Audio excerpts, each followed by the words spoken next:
Hi there. Welcome to Reddit Confessions. The robe she was wearing wasn't even hers. It was mine. The one she said looked cheap when I first bought it.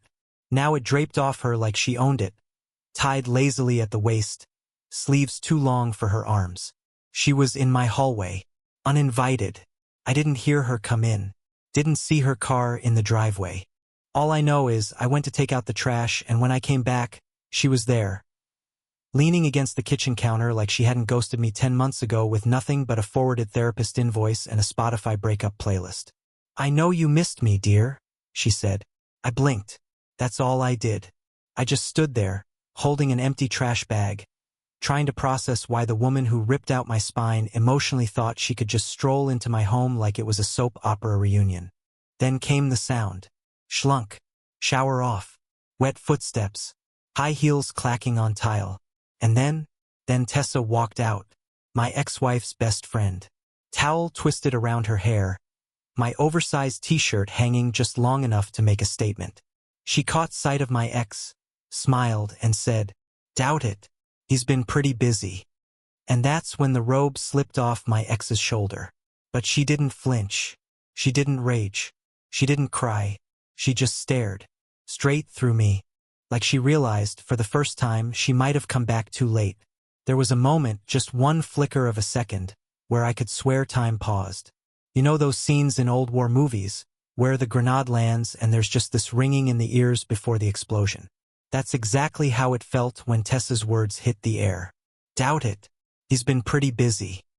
And suddenly, everything I'd rehearsed in my head, if she ever came back, if she ever apologized, if she ever looked me in the eyes again, was useless. My brain short-circuited. I wasn't ready for this version of reality. A version where she came crawling back. And I wasn't alone. My ex-wife's name is Bryn.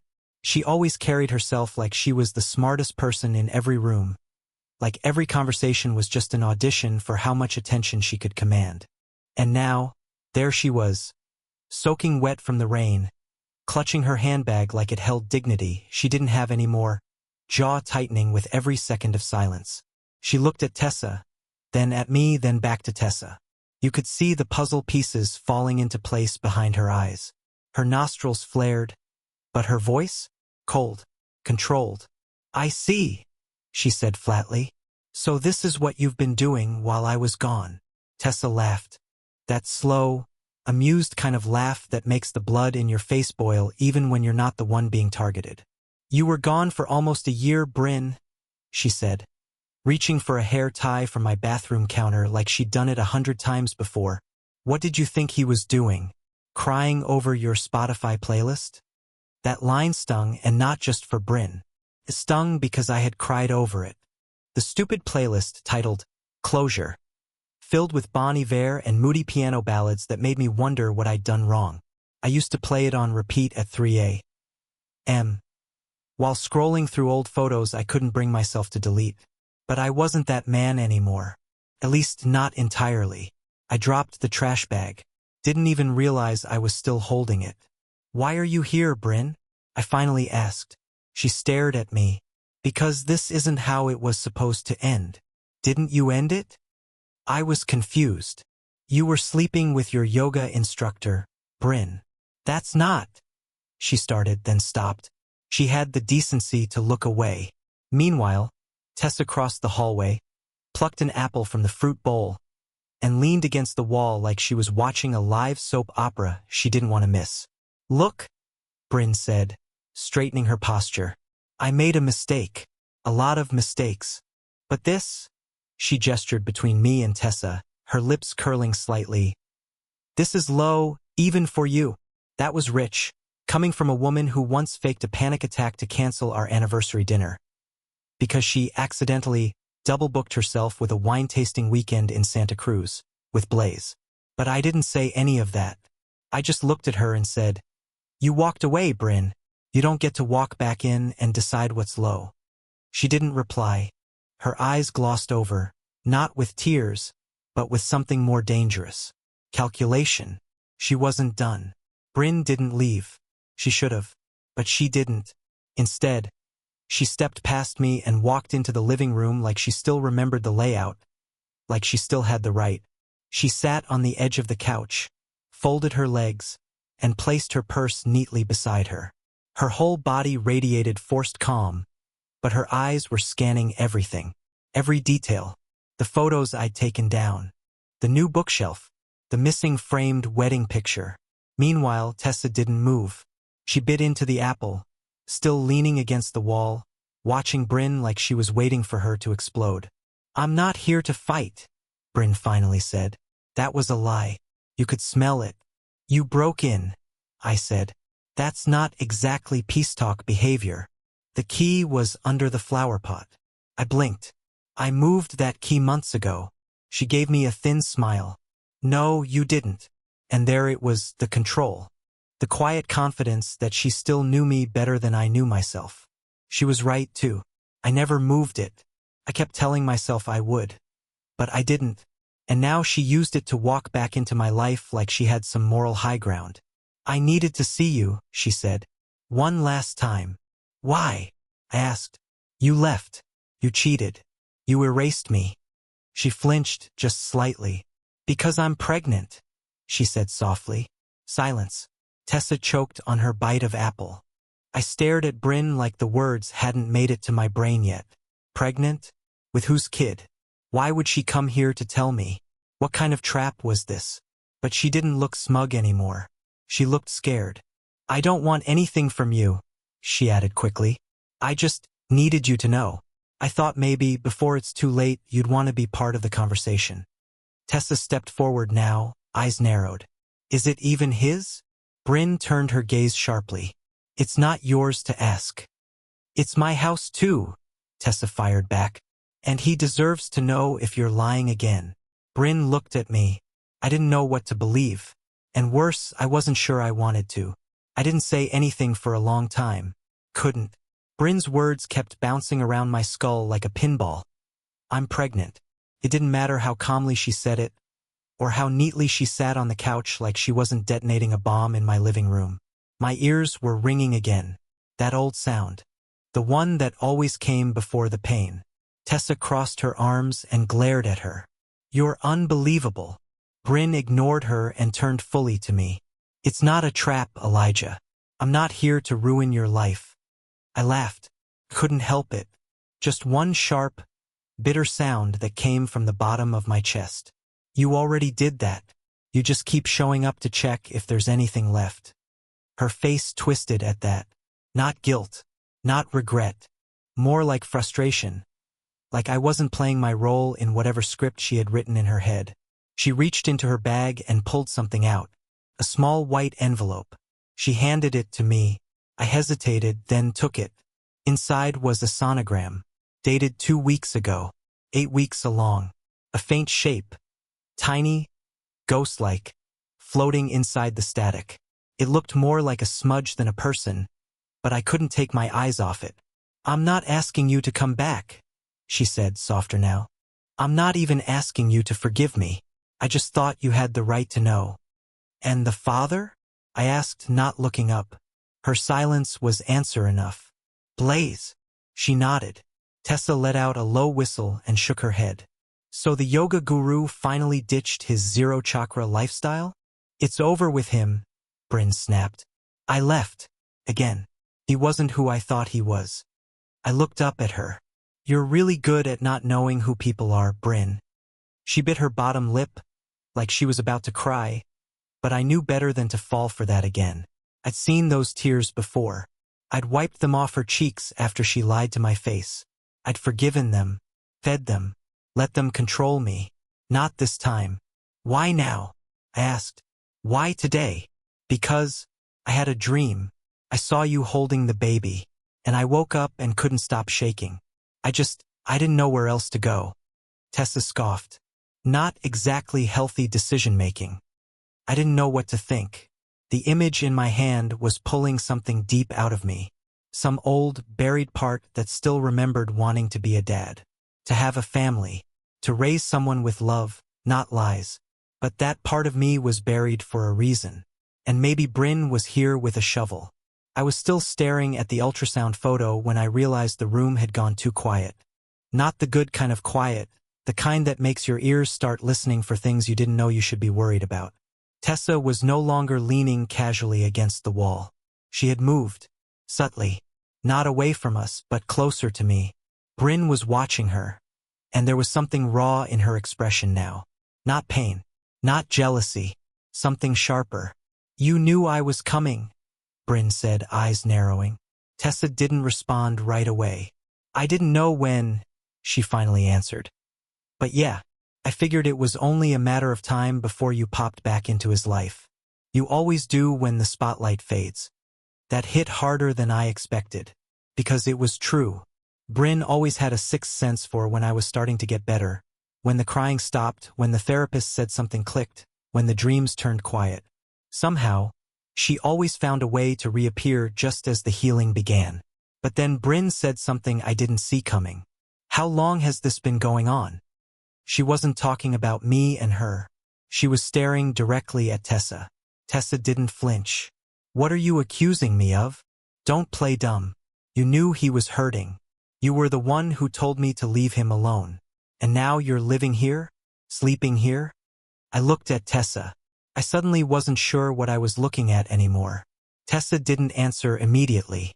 She glanced at me once, then turned back to Bryn. "No, not when you left. Not for months after. I told him he should hate you. I told him to block your number, burn your pictures, and move on. But he didn't.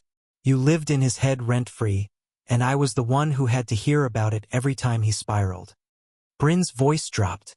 "And then," Tessa's jaw clenched. "And then he stopped talking about you." I stepped back. My heart thudded in my chest like a war drum. "Wait. Are you saying this started out of pity?" Tessa turned to me. "No, not pity. It started because I was here when no one else was. When she left you drowning, I was the one holding the bucket." Bryn looked like she might throw something. "So you slept with my husband out of loyalty?" "I slept with a man you abandoned," Tessa shot back, "and who needed someone to remind him he was still alive." Silence again. But this time I broke it. "So what am I now?" I asked. "Some project you both passed back and forth until I felt like a person again?" Tessa's eyes softened. "No. You're the only real thing that came out of all of this." Bryn didn't cry. She stood up, walked to the door, then turned back around and said, "You know what's funny? You were always the safest man I knew. Now you scare me." Then she left. But something about her voice didn't feel final. And neither of us realized just yet. She hadn't left alone. The front door slammed, but the echo lingered like a warning. Bryn was gone. But something about how she left made my skin crawl. Her words, "Now you scare me," weren't the usual dramatic exit line.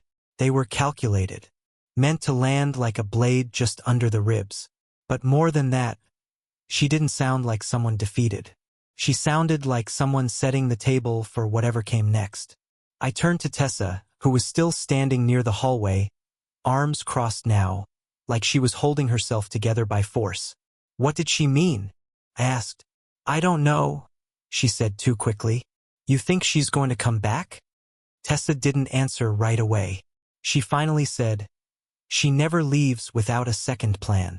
Bryn's incapable of accepting that something moved on without her.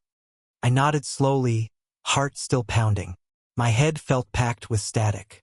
We sat in silence for a while. She on the edge of the couch, me slouched in the armchair, the ultrasound photo still clutched in my hand. I hated that I kept looking at it. Hated that some tiny, buried part of me wanted it to be real. Wanted there to be a version of me that could forgive everything, start over, become something clean. But then Tessa stood up and walked toward the hallway. I thought she was going to the bathroom, maybe to shower the tension off her skin. But she turned down the guest room corridor instead. That's when I remembered. I'd left that room open earlier when I was grabbing extra linens. It wasn't locked. I followed her. "Tessa, what's going on?" She stopped just outside the door. "I didn't want to say anything earlier," she whispered, "because it felt too cruel, even for Bryn." "What?" She stepped aside. I looked in, and froze. On the bed, laid out neatly like a threat, was Bryn's phone. Her wedding ring, a manila envelope, and next to all that, a small clear plastic bag with a positive pregnancy test inside. Tessa exhaled sharply. She didn't bring those in her purse, Elijah. They were already here. My mouth went dry. She planted them, I said, barely believing my own voice. Tessa nodded slowly. She wanted you to find them after she left. She didn't come for closure. She came to stage a scene. I sat down on the edge of the bed, my hands trembling. She never came alone, I whispered. She brought chaos with her. Again. But the envelope still lay unopened. And what was inside it would upend everything I thought I still understood about what this woman was capable of. I didn't want to open it. The envelope sat on the bed like it was breathing.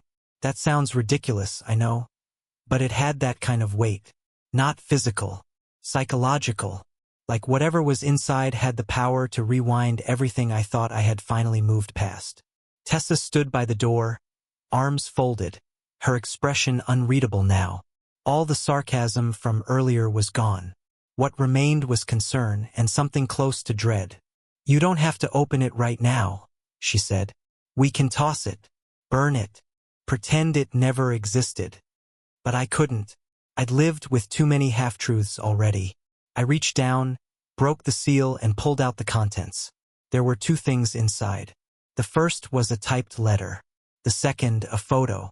I'll start with the photo because that's what hit first. It was a picture of me, taken from across the street, through my office window, sitting at my desk with my head in my hands months ago, judging by the date scribbled on the back. I stared at it, heart racing. Someone had been watching me, not just once, long enough to capture a moment where I thought I was alone, completely shattered, inside a building 5 stories up. My blood turned cold. I opened the letter. Elijah, you probably think I came here for attention, or to manipulate, or to reclaim something I lost. But the truth is, I've been watching you. Not in a dangerous way, not to hurt you, but because I needed to understand how a man who once swore he couldn't live without me somehow did. You were supposed to break. You were supposed to wait. And then I saw her. Now I know. Tessa sat down slowly on the edge of the bed, reading over my shoulder. She was stalking you, she said quietly. Worse, I replied. She's playing a long game. That's when my phone buzzed. A text.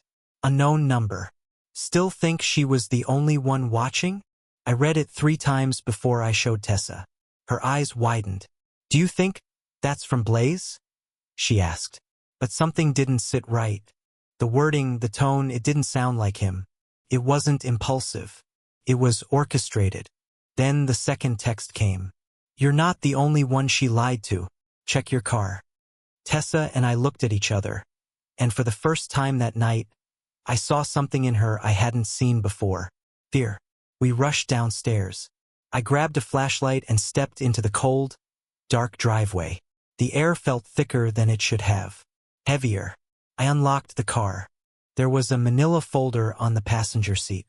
And inside it, Tessa's name, printed on the top of a document neither of us ever expected to see. Tessa stood behind me as I flipped through the documents.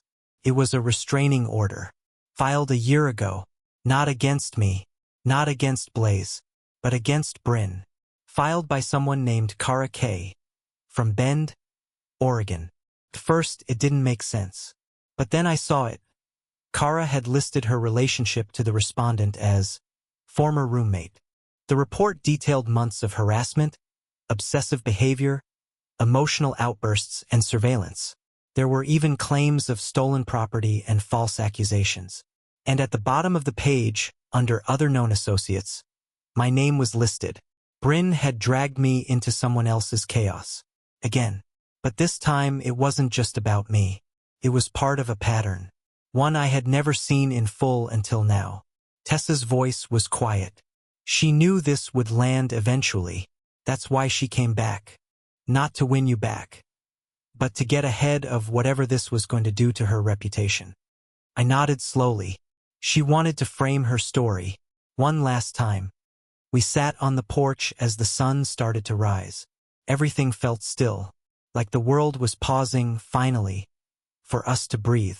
I didn't feel angry anymore, not even betrayed. I just felt done. Later that morning, I emailed the documents to my lawyer, changed my locks, and deleted every old voicemail Bryn had ever left. For the first time in over a year, I took a walk without checking over my shoulder. Tessa stayed for a while. We talked, we laughed, and we decided not to define anything just yet. And that was okay, because for once, I wasn't rushing to fill the silence. I was letting it heal. Sometimes closure isn't dramatic. It doesn't come with shouting or final slams of the door. Sometimes it's just a quiet moment on the porch with the right person beside you, and the decision to stop giving someone else the power to rewrite your story. Have you ever had someone return to your life, only to reveal a whole new layer of betrayal? Or maybe redemption? Let us know your story in the comments below. And don't forget, this is Reddit Confessions, where every story hides a little more than it first appears.